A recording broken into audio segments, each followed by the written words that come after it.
US President Donald Trump claims he's fixed inflation, despite the recent market turmoil triggered by his enactment of global tariffs.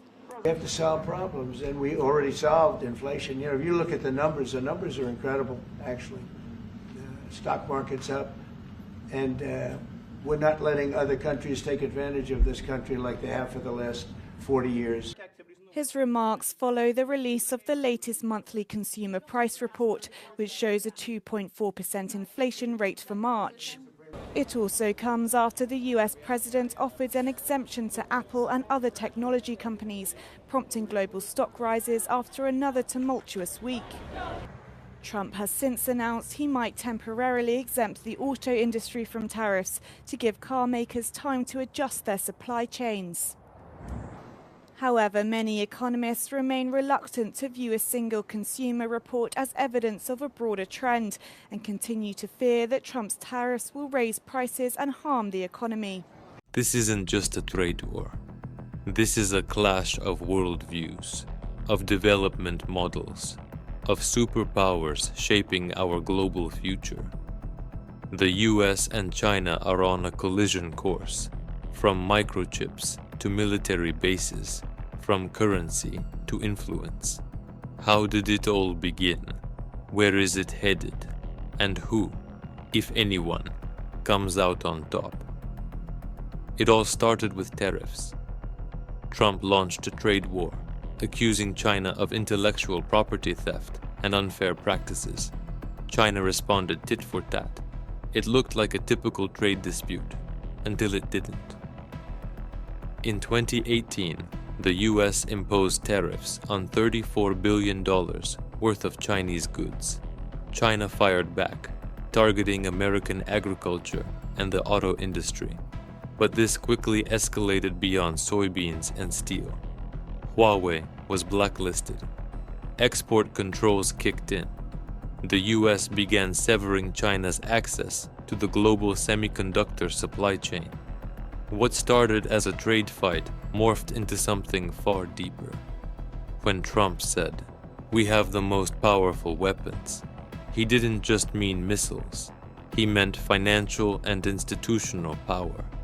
The US dollar accounts for nearly 90% of global trade transactions.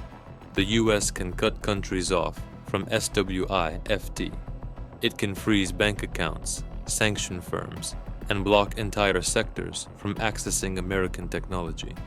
And behind all of that, global alliances like NATO, G7, AUKUS, and the soft power of US-driven institutions. But China didn't blink. Xi Jinping turned the conflict into a patriotic rallying cry. The government launched the dual circulation policy, less dependence on exports, more focus on its massive domestic market. Beijing doubled down on ties with Asia, Africa, and Latin America. Through the Belt and Road Initiative, it's building ports, roads, and railways that connect it to dozens of countries. And at home, China is pumping billions into self-reliance, chip manufacturing, alternative software ecosystems, homegrown AI. This is no longer just about tariffs or trade deficits. This is a technology war. 5G, AI, semiconductors, quantum computing. This is the new front line. Huawei versus Apple and Qualcomm. TikTok, Baidu, and SenseTime, competing with OpenAI and Google DeepMind. China is trying to build an entire parallel ecosystem, from chips to cloud infrastructure. The US, meanwhile, is blocking chip exports, sanctioning firms, and lobbying allies to avoid Chinese tech infrastructure. The result: everyone is affected. The inflation you feel at the grocery store, the delays in electronics, the rising interest rates, it's all connected.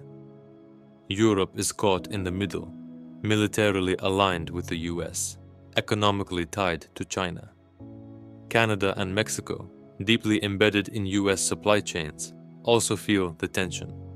Emerging markets in Africa and Asia face currency shocks, food price hikes, and growing debt burdens.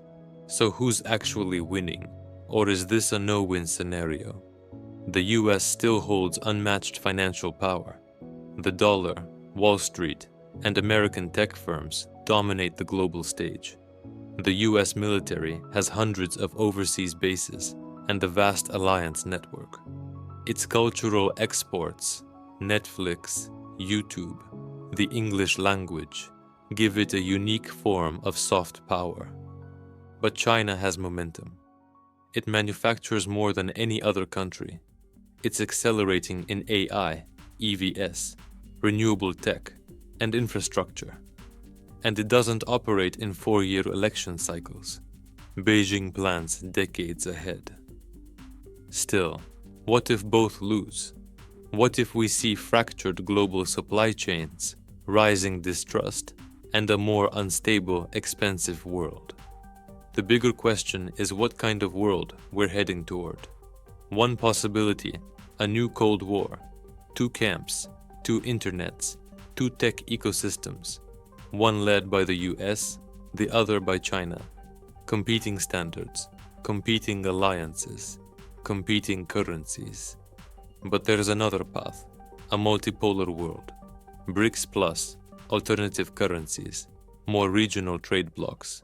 China, Russia, India, Brazil, all moving away from the dollar, building new financial systems like CIPS, developing digital currencies.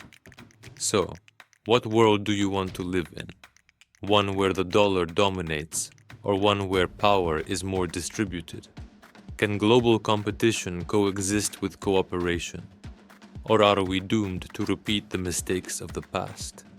The US and China are playing global chess, and the rest of the world is on the board too. This isn't just about tariffs and chips. It's about control, ideology, and the future of our global system. And maybe, just maybe, no one wins if the whole world loses.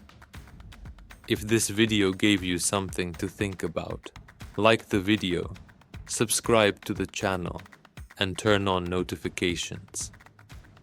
Let's break down geopolitics together.